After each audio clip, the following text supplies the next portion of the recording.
And welcome to study IQ. मैं दिव्यांशी और आज मेरे साथ इस इंटरव्यू सेशन में जुड़े हैं बिहार से राजीव कुमार जी, जिन्होंने Bihar assistant conservator of forest 2019 examination में रैंक 1 हासिल की है। मैं स्वागत करती हूँ राजीव जी आपका स्टडी आईक्यू पर। Thank you ma'am. Rajiv ji, we are very glad that you have joined us in this interview session और हम आपकी जर्नी के बारे में बात करेंगे।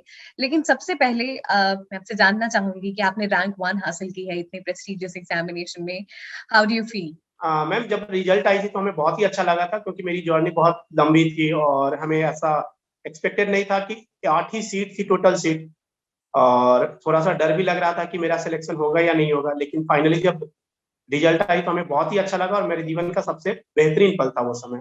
राजीव जी, आपने अभी मेंशन किया कि आपकी जर्नी बहुत लंबी थी, तो हम आपकी जर्नी जानना चाहेंगे क्योंकि हम हमेशा डेस्टिनेशन की बात करते हैं, लेकिन बहुत जरूरी है कि जो जर्नी रही है डेस्टिनेशन तक की उसके बारे में जाने, ताकि जो डेस्टिनेशन है वो और भी खूबसूरत लगे। इसलिए मैं चाहती हूँ कि आप अपनी जर्नी के बारे में हम सभी के साथ बयान करें। मैंने 2014 में बीटेक कंप्लीट किया था और उसके बाद से मेरी जो गवर्नमेंट जॉब की तैयारी थी वो उस समय से ही चल रही थी। 2014 के आसपास मेरा सीनियर सेक्शन इंजीनियर जो रेलवे वाली एग्जाम आती है उसमें मेरा सिलेक्शन तो हुआ था, लेकिन वेटिंग लिस्ट आया था। और अमूमन मैंने उस समय से लेकर अब तक बहुत सारे एग्जाम को फेस किया था। सभी एग्जाम में कहीं ना कहीं या तो इंटरव्यू, मेंस, कहीं ना कहीं बाउंड्री तक आकर रुक जाता था। ये एक एग्जामिनेशन था जिसमें हमें मतलब लगभग 6-7 साल बीटेक करने के बाद मेरा टाइम लगा और फाइनली मैंने यहाँ पे सक्सेस पा लिया। राजीव, अभी आपने बताया कि 6-7 साल लंबी जर्नी रही और बिल्कुल इतनी लंबी जर्नी रहती है तो कई बार ऐसा लगता है कि जो कर रहे हैं क्या वो वर्थ इट है, तो किस तरीके से अपने आप को सस्टेन रखा इस जर्नी के दौरान? मैम, बीच बीच में तो ऐसा लग रहा था कि पता नहीं सिलेक्शन होगा या नहीं होगा, क्या हमें स्विच कर जाना चाहिए किसी और जॉब के लिए या प्राइवेट सेक्टर में जाना चाहिए। लेकिन हमें लग रहा था कि कभी ना कभी सक्सेस मिल ही जाएगी और हमने कंटिन्यू जो भी बीपीएससी या यूपीएससी का एग्जाम था वो कभी छोड़े नहीं थे। मतलब लंबे समय तक ट्राई करते रहा। बीच बीच में हमने भी सही तरीके से प्रिपरेशन नहीं की थी, बीच बीच में मेरी क्लासेस भी रहती थी और जो कंटिन्यूअस स्टडी होनी चाहिए वो बीच बीच में ब्रेक हो जा रही थी। इसके कारण हमें थोड़ा सा टाइम ज्यादा लग गया था। बाकी हमें लग रहा था कि कभी ना कभी सक्सेस मिल जाएगी, तो कंटिन्यू मैं इस फील्ड में लगा ही रहा, बीच में ब्रेक नहीं लिया।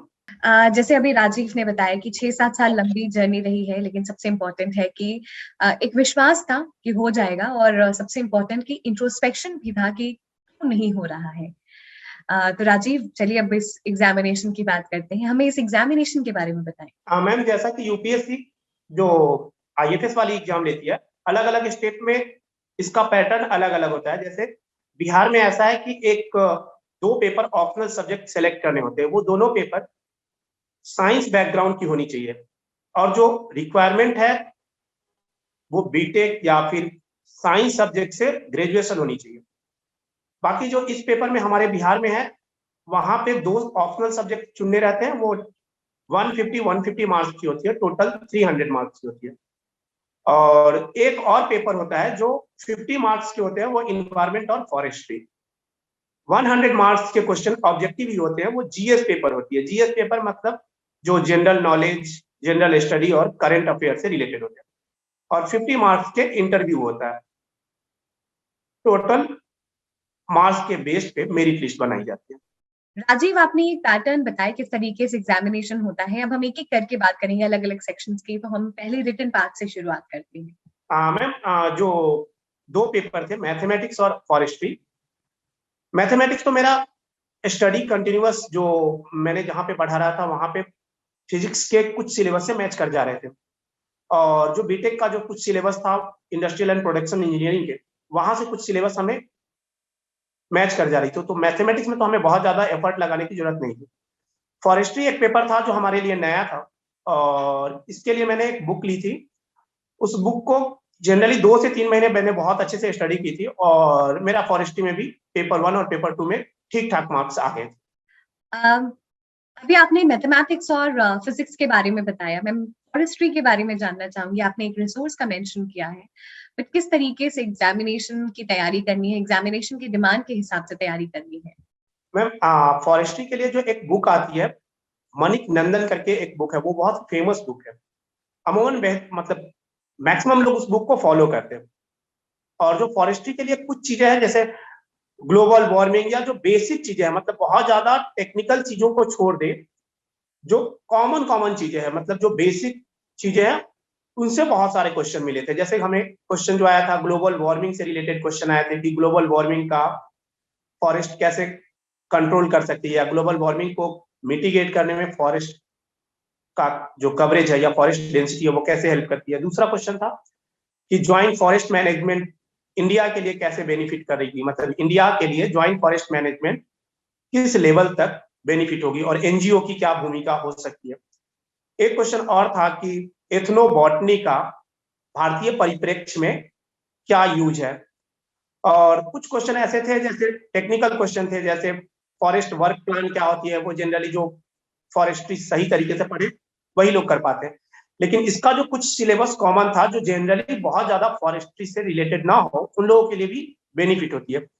जैसे कि ग्लोबल वार्मिंग सब लोग पढ़ते हैं, बस उसको फॉरेस्ट से रिलेटेड वह कनेक्ट करनी होती है। Joint forest management, agro forestry, ये चीजें जो जनरली फॉरेस्ट्री नहीं पढ़ते हैं, वो भी जो केवल ओनली सिविल सर्विस की तैयारी करते हैं, उन लोगों को भी एग्रो फॉरेस्ट्री, बाकी सारी चीजें जो agro forestry, joint forest management, NGO की भूमिका, या जो फॉरेस्ट ड्वेलर है उनका क्या मतलब कि फॉरेस्ट से कनेक्शन है या किस तरीके से वो रिलेटेड है, कैसे वो बेनिफिट हो सकती है। फिर एक और क्वेश्चन था कि फॉरेस्ट और इकोनॉमी को हम कैसे बैलेंस करेंगे। तो ये सारी चीजें, कुछ चीजें जो है वो जनरल है, कुछ चीजें टेक्निकल होती है। जैसे मैंने एक एथनोबॉटनी का बताया कि एथनोबॉटनी का भारतीय परिप्रेक्ष्य में या भारतीय चिकित्सा पद्धति में किस तरीके से यूज हो सकती है। और फिर कुछ क्वेश्चन और टेक्निकल थे, जैसे कि फॉरेस्ट डिपार्टमेंट में जो फॉरेस्ट को कट करने के लिए टूल्स अप्लाई की जाती है, या जो टूल्स होती है वो कौन सी टूल्स होती है। तो बाकी ये सारी चीजें थी, लेकिन बहुत ज्यादा हमें नहीं लगता है कि जो फॉरेस्ट डिपार्टमेंट की जो स्टेट सर्विस होती है वो बहुत ज्यादा टेक्निकल क्वेश्चन पूछते हैं। वो जनरली आपके बैकग्राउंड से क्वेश्चन होती हैं, जो भी आप सिलेबस सेलेक्ट कर रहे हैं, जो ऑप्शनल सेलेक्ट कर रहे हैं, और कंटिन्यूअस अगर सही तरीके से आप स्टडी करते हैं तो सिलेक्शन लेना बहुत आसान होता है। यहाँ पे कंपटीशन भी बहुत ज्यादा नहीं होती। राजीव, अभी आपने ये बताया एग्जामिनेशन के बारे में और अलग अलग सेक्शंस के बारे में। जब हम एग्जामिनेशन लिखने की बात करते हैं तो इसमें क्या ऑब्जेक्टिव पेपर होते हैं या फिर सब्जेक्टिव होते हैं? मैम 300 मार्क्स के तो पेपर सब्जेक्टिव होते हैं, जो रिटेन वाले होते हैं, जिसमें से 150 एक ऑप्शनल पेपर होती है और 150 दूसरी ऑप्शनल पेपर होती है। जो 150 मार्क्स होते हैं वो ऑब्जेक्टिव होते हैं, जिसमें से 50 मार्क्स के ऑब्जेक्टिव क्वेश्चन फॉरेस्ट्री और इन्वायरमेंट से रिलेटेड होते हैं, और 100 मार्क्स के question general study, current affair से कनेक्टेड होते हैं। तो ऑब्जेक्टिव और सब्जेक्टिव दोनों ही पेपर्स को कैसे टैकल करना है उसके बारे में आपसे जानना चाहेंगे। शुरुआत हम पहले सब्जेक्टिव से करते हैं। मैम सब्जेक्टिव पेपर जो भी आपका ऑप्शनल पेपर है, या जो भी स्टूडेंट ऑप्शनल पेपर सेलेक्ट करते हैं, वो सही तरीके से ऑप्शनल सब्जेक्ट सेलेक्ट करें। ये ना देखें कि इस बार जो पेपर बहुत अच्छे मार्क्स आए हैं हम उस बेसिस पे देखें, या दूसरे के देखने पे हम सब ऑप्शनल सेलेक्ट करें। ऑप्शनल वही सेलेक्ट करें जिसमें आप कंफर्ट फील कर रहे हैं। बहुत सारे लोग प्रीवियस ईयर देखते हैं कि किस सब्जेक्ट से सिलेक्शन ज्यादा हुई है, और वो उस बेसिस पे अपना ऑप्शनल सेलेक्ट करते हैं। वो सही तरीका नहीं है। ऑप्शनल सेलेक्ट करना ये बहुत मायने रखता है। जनरली दो साइंस सब्जेक्ट सेलेक्ट करने में, एक तो बहुत सारे लोग साइंस बैकग्राउंड केवल ग्रेजुएशन तक ही रखते हैं, उसके बाद वो सिविल सर्विस की तैयारी में साइंस बैकग्राउंड पीछे छोड़ देते हैं, या जो भी उनका ग्रेजुएशन होता है। और दूसरा वो देखा देखी, मतलब कि जो दूसरे लोगों का जो सिलेक्शन होता है उस बेसिस पे ऑप्शनल सेलेक्ट करते हैं। मेरा मानना है कि ऑप्शनल सब्जेक्ट जिसमें आप कंफर्ट फील कर रहे हैं उस सब्जेक्ट को सिलेक्ट करना चाहिए। ये भी देखना चाहिए कि मेरी जो बैकग्राउंड है, जिससे मैंने ग्रेजुएशन किया है, अगर आप उसमें कंफर्ट फील कर रहे हैं तो सबसे बेहतर ऑप्शन वही है कि आपकी जो ग्रेजुएशन है वही ऑप्शनल सिलेक्ट करें। अगर आप उसमें कंफर्ट फील नहीं कर रहे हैं तो आप देखें कि किस सब्जेक्ट के पेपर, मतलब किस ऑप्शनल पेपर को, क्वेश्चन को आप सही तरीके से टेकल कर पाते हैं, और किसकी सिलेबस आपके बैकग्राउंड या आपके हिसाब से आपके पर्सनालिटी के साथ मैच कर पा रही है। ऑप्शनल सब्जेक्ट बहुत मायने रखता है। अगर आपने ऑप्शनल सही सेलेक्ट नहीं किया तो ये आपको बहुत ज्यादा बेनिफिट नहीं देने वाली। और ऑप्शनल सब्जेक्ट की तैयारी कैसे करनी है, ये बहुत ज्यादा चीजें नहीं है। मेनली जो स्टेट सर्विस की एग्जाम होती है उसमें टोटल जनरली कभी 12 क्वेश्चन होते हैं या कभी 6 क्वेश्चन होते हैं। जैसे हम लोगों को मैथ में टोटल 12 क्वेश्चन सॉल्व करने थे, एक क्वेश्चन के अंदर 2 पार्ट होती थी। और जो लैंग्वेज वाले क्वेश्चन थे जैसे फॉरेस्ट्री का था, तो उसमें टोटल 6 क्वेश्चन सॉल्व करने रहते। बाकी जो भी ऑप्शनल सिलेक्ट करना है वो मेन मायने रखता है कि आप ऑप्शनल किस तरीके से सेलेक्ट कर रहे हैं और आपकी ऑप्शनल पे पकड़ कितनी है, यही आपको सिलेक्शन दिलवा पाता है। अजीब, ये तो हमने बात कर ली किस तरीके से टैकल करना है, किस तरीके से आंसर की स्ट्रक्चरिंग होनी चाहिए?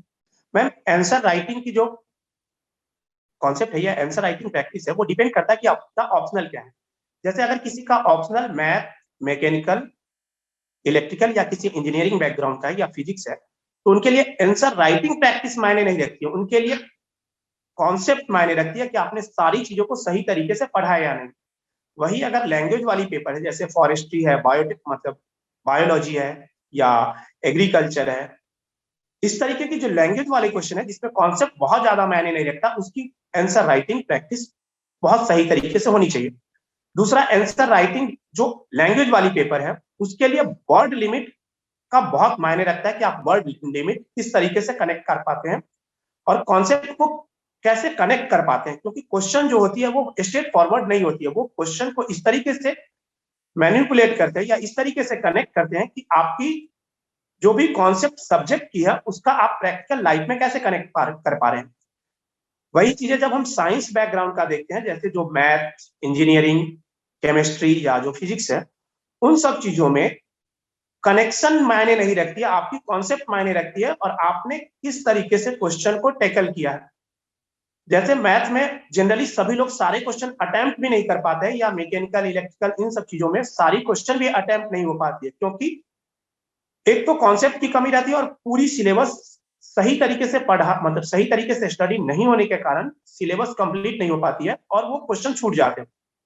जबकि जो लैंग्वेज वाले क्वेश्चन है जैसे फॉरेस्ट्री, बायोलॉजी या फिर लाइफ साइंस या बॉटनी, इन सब चीजों में आप क्वेश्चन अटेम्प्ट कर पाएंगे, लेकिन क्वेश्चन को अटेम्प्ट करने के मतलब अटेम्प्ट करने के लिए इस तरीके से क्वेश्चन को हैंडल करें या आंसर राइटिंग करें कि आप जो कॉन्सेप्ट है बुक की या जो बुक वाली कॉन्सेप्ट है, एकेडमिक कॉन्सेप्ट है, उसको आप प्रैक्टिकल जो डे टू डे लाइफ है, इन्वायरमेंट, इकोलॉजी, फॉरेस्ट्री, उससे आप किस तरीके से कनेक्ट कर पाते हैं, वो मतलब वो मायने रखती है। तो दोनों जो सब्जेक्ट है, एक तो लैंग्वेज वाली और एक जो साइंस बैकग्राउंड की, जो प्योर साइंस बैकग्राउंड है, दोनों की स्ट्रेटजी बिल्कुल अलग है।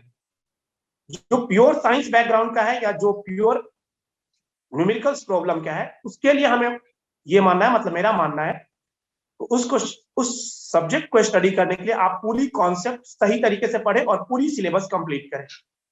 वही जो लैंग्वेज वाली पेपर है जैसे एग्रीकल्चर, बॉटनी, जूलॉजी, फॉरेस्ट्री, इनके लिए मैं सलाह दूंगा कि आप आंसर राइटिंग प्रैक्टिस मेन करें और बहुत ज्यादा आप कॉन्सेप्ट नहीं भी पता है या बहुत ज्यादा मतलब बहुत सारे सिलेबस को आप कनेक्ट नहीं भी किए हैं, फिर भी आप क्वेश्चन को कनेक्ट कर पाएंगे, क्वेश्चन को लिख पाएंगे, क्योंकि चीजें ऐसी पूछी जाएगी कि बहुत ज्यादा टेक्निकल सब्जेक्ट नहीं होगा, बस आपको कनेक्ट करने आना चाहिए। जैसे मेरे से जो क्वेश्चन पूछा था कि ग्लोबल वार्मिंग का मेन कॉन्सेप्ट था और उसका कॉन्सेप्ट ऐसा था कि आप फॉरेस्ट डिपार्टमेंट या फॉरेस्ट कवर को इंक्रीज करके कैसे ग्लोबल वार्मिंग को कम कर पाएंगे और ग्लोबल वार्मिंग के क्या अफेक्ट होंगे। तो एक तो पार्ट होता है कॉन्सेप्ट का और दूसरा पार्ट होता है प्रैक्टिकल एप्लीकेशन को कैसे कनेक्ट कर पाते हैं। तो दोनों के लिए अलग अलग स्ट्रेटजियां। राजीव, हमने रिटन एग्जामिनेशन की काफी डिटेल में चर्चा कर ली। अब हम दूसरा स्टेज जो है इंटरव्यू, उस पर आएंगे। आपका कैसा एक्सपीरियंस था और क्या पहले में दिमाग में होना चाहिए जब आप इंटरव्यूज के लिए जा रहे हो? मैम, इंटरव्यू के लिए हमें भी बहुत डर लग रहा था क्योंकि मेरा फर्स्ट इंटरव्यू था और हमें लग रहा था कि पता नहीं इंटरव्यू कैसा जाएगा, लेकिन मैंने दिमाग में ये फिट किया था कि सीट बहुत कम है, 8 ही सीट है, तो मैंने ये सोच कर गया था कि सिलेक्शन हो या ना हो इसका प्रेशर दिमाग पे दिखना ही नहीं चाहिए, चेहरे पे दिखना ही नहीं चाहिए कि सिलेक्शन लेने आए हैं या नहीं लेने आए। मैंने इंटरव्यू को एंजॉय किया था और हमें डर लगी नहीं, मतलब डर का कोई मतलब ही नहीं था कि हमें डर लगने वाली चीज है कि सिलेक्शन होगी या नहीं होगी। और जब मैंने एंटर किया था तो माहौल बड़ा मतलब कि बहुत ज्यादा मेरे चेहरे पे स्ट्रेस नहीं थी और जो क्वेश्चन हमें पूछा गया था वो बेसिक क्वेश्चन थे या बेसिक बैकग्राउंड से क्वेश्चन थे। जैसे मैंने सबसे पहले जब एंटर की मतलब जब एंट्री हुई थी तो बिहार में एक रूल है कि आपको नाम, जहां से भी आप बिलोंग करते हैं, डिस्ट्रिक्ट, ये सब नहीं बतानी होती है। वो केवल आपका बैकग्राउंड पूछते हैं कि आपने बीटेक किया है या कौन से सब्जेक्ट में आपने ग्रेजुएशन किया और कहाँ से किया है, बस क्वेश्चन वहीं से स्टार्ट होते हैं। तो मेरा जो ग्रेजुएशन था वो बीटेक था, इंडस्ट्रियल एंड प्रोडक्शन इंजीनियरिंग में। पहला क्वेश्चन वो बहुत ज्यादा डिटेल नहीं पूछे थे, वो केवल क्वेश्चन ऐसा पूछे कि आपने बीटेक किया इंडस्ट्रियल एंड प्रोडक्शन इंजीनियरिंग, इस ब्रांच का फॉरेस्ट डिपार्टमेंट में क्या यूज हो सकता है। तो मैंने इसका आंसर बहुत ही सही तरीके से, मतलब ये क्वेश्चन तो अमूमन जितने भी इंडस्ट्रियल एंड प्रोडक्शन इंजीनियरिंग वाले हैं उसको सिविल सर्विस में ये क्वेश्चन पूछा ही जाता है कि इंडस्ट्रियल एंड प्रोडक्शन इंजीनियरिंग एक तो ब्रांच ही नहीं है या ब्रांच ही यूनिक है, तो पूछा जाता है कि इंडस्ट्रियल एंड प्रोडक्शन इंजीनियरिंग है क्या। बहुत सारे लोगों को इस ब्रांच के बारे में नहीं पता होगी इंडस्ट्रियल एंड प्रोडक्शन इंजीनियरिंग, लेकिन ये क्या है कि जब सेकेंड वर्ल्ड वॉर हुई थी तो सेकेंड वर्ल्ड वॉर में रिसोर्सेज बहुत मिनिमम थे और डिमांड बहुत ज्यादा थी। तो इस ब्रांच का मैकेनिकल ब्रांच और मैनेजमेंट को कंबाइन करके, मतलब दोनों का कॉम्बिनेशन से इस ब्रांच को क्रिएट किया गया था ताकि मिनिमम रिसोर्स के साथ मैक्सिमम यूटिलाइजेशन हो सके। मैंने इस क्वेश्चन को इस तरीके से वहां पे जवाब दिया था कि सर जो फॉरेस्ट डिपार्टमेंट है उसकी कुछ सब्जेक्ट टू कंस्ट्रेंट है, या जो फॉरेस्ट्री है या जो फॉरेस्ट कवर है उसकी कुछ सब्जेक्ट टू कंस्ट्रेंट है, और जो मेरी डिपार्टमेंट है उसकी कुछ ऑब्जेक्टिव है। ऑब्जेक्टिव ये है कि फॉरेस्ट कवर को इंक्रीज करना है, और सब्जेक्ट टू कंस्ट्रेंट या जो लिमिटेशन है वो लिमिटेशन इकोनॉमिक एक्टिविटी है। तो हमारे ब्रांच में इस तरीके से सिखाई जाती थी कि आप किस तरीके से लिमिट को फॉलो करती है, वो जो भी सब्जेक्ट टू कंस्ट्रेंट है, जो भी लिमिटेशन है उसको ध्यान में रखते हुए आप अपनी गोल को अचीव कर पाते हैं। तो मैंने इसका आंसर उसमें फिर वो क्वेश्चन पूछा कि अच्छा ये बताइए कि कौन सी टूल्स है जिससे आप मिनिमम रिसोर्स के साथ मैक्सिमम यूटिलाइजेशन कर सकते हैं। तो वहां पे मेरे ब्रांच में तो बहुत सारी यूटिलाइजेशन है इसका, जैसे ऑपरेशन रिसर्च है, डिसीजन टेक्निक है, PERT है, CPM है। तो मैंने केवल इन सब चीजों का नाम बताया था, बहुत ज्यादा डिटेल में वो क्वेश्चन इससे नहीं पूछ रहे थे, बस ऐसा देख रहे थे कि आप किस तरीके से अपनी ब्रांच को इस डिपार्टमेंट के साथ कनेक्ट कर पा रहे हैं। फिर क्वेश्चन आई थी कि आप बीटेक वाले होकर फॉरेस्ट में आएंगे तो बहुत सारे फॉरेस्ट को कट कर पाएंगे, मतलब आपका तो मेन ऑब्जेक्टिव इंडस्ट्री होगा, और आप फॉरेस्ट को कट करके इंडस्ट्री लगाने की सोचेंगे तो आप इसको किस तरीके से हैंडल करेंगे। जैसे मेरी जो एक बोर्ड मेंबर थी मैम, उन्होंने हमसे पूछा कि आपको एक सिचुएशन दिया जाए कि आपको फॉरेस्ट कवर को ध्यान में रखना है या फॉरेस्ट को इंक्रीज करना है या फॉरेस्ट को कट करके इंडस्ट्री लगाना है, इन दोनों में से आप किसको चुनेंगे, मतलब किसको प्राथमिकता देंगे। तो मैंने तो पहला आंसर बताया था कि मैम हम मिड पाथ को फॉलो करेंगे और बैलेंस बनाएंगे दोनों चीजों में। तो मैम बोली कि नहीं, ये तो जनरल आंसर है कि आपको कोई एक ही चीजें चुननी है, तो आप किसे चुनेंगे। मेरे दिमाग में उस समय थोड़ा सा मैंने 5 से 10 सेकंड सोचा था, और वहां पे आंसर मैंने ये बताया था कि मैम मैं इंडस्ट्री तो लगाऊंगा, फॉरेस्ट को कट भी करूंगा, लेकिन जितनी फॉरेस्ट जहां पे कट करूंगा उतनी ही फॉरेस्ट कैंपा के अंदर कहीं और पे मतलब इम्प्लीमेंट करूंगा, या कैंपा के अंदर उतनी ही फॉरेस्ट किसी और जगह लगाऊंगा। क्योंकि हमें एक तो भी इंडिया में डेवलपिंग कंट्री और हमें इकोनॉमिक एक्टिविटी को भी बढ़ानी है, और दूसरा फॉरेस्ट कवर को भी मेंटेन रखना है। तो हमें दोनों को बैलेंस करना है, जहां पे जरूरत पड़ती है इकोनॉमिक एक्टिविटी की या इंडस्ट्री की, वहां पे इंडस्ट्री तो लगाई ही जानी चाहिए, लेकिन जितनी इंडस्ट्री लगती है या जहां पे जितनी फॉरेस्ट को कट की जाती है उतनी ही फॉरेस्ट कवर किसी और जगह पे हमें लगा देनी चाहिए, ताकि दोनों चीजें बैलेंस हो जाए। राजीव, भी हमने आपका इंटरव्यू एक्सपीरियंस जाना, किस तरीके से स्टडी IQ आपकी जर्नी में साथ रहा? स्टडी IQ के साथ 2015-16 के साथ से ही, मतलब उस समय से ही कनेक्ट था। मुझे वहां पे बहुत सारे जो करंट अफेयर के वीडियो बनती थी या जो करंट अफेयर का जो टॉपिक था वो हमें बहुत हेल्प करता था। और दूसरा जो ऑब्जेक्टिव क्वेश्चन के लिए हेल्पफुल होती है, मतलब जो ऑब्जेक्टिव क्वेश्चन होती है वो जो मंथली या वीकली वाली जो सीरीज बनती थी गौरव सर की, वो मुझे बहुत हेल्प किया, क्योंकि हमें ऑब्जेक्टिव क्वेश्चन भी था सॉल्व करना, और बहुत सारे क्वेश्चन जैसे 30 से 35 क्वेश्चन करंट अफेयर से कनेक्टेड थे, और वो उसमें हमें बहुत हेल्प किया स्टडी IQ की जो वीकली और मंथली वाली ऑब्जेक्टिव क्वेश्चन आती है। एक तो करंट अफेयर बहुत वास्ट सिलेबस है, लेकिन करंट अफेयर बेनिफिट या फ्रूटफुल तब होती है कि आप लिमिटेड रिसोर्स के साथ बहुत सारे क्वेश्चन को टैकल कर पाए।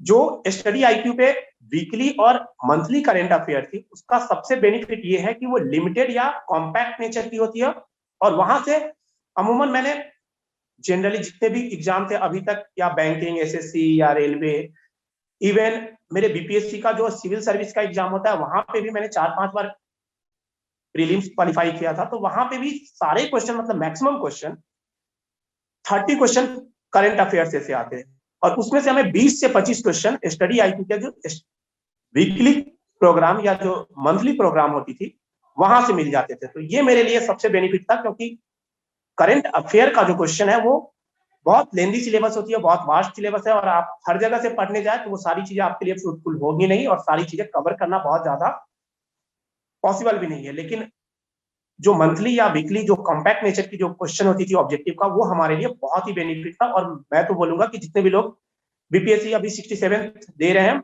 उन्हें अपने ऑब्जेक्टिव क्वेश्चन पे जो करंट अफेयर की है 30 से 35 क्वेश्चन, उन पे फोकस करना चाहिए, और उसका सही रिसोर्स होना चाहिए, क्योंकि बहुत ज्यादा रिसोर्स के साथ पढ़ना बहुत ज्यादा फ्रूटफुल नहीं होता है। Thank you so much Rajiv. हम बहुत खुश हैं और वी आर वेरी ग्लैड कि हम आपकी सक्सेस स्टोरी का हिस्सा बन सके। And thank you so much for joining us and guiding lot of students from your journey. We wish you good health and good luck. Thank you.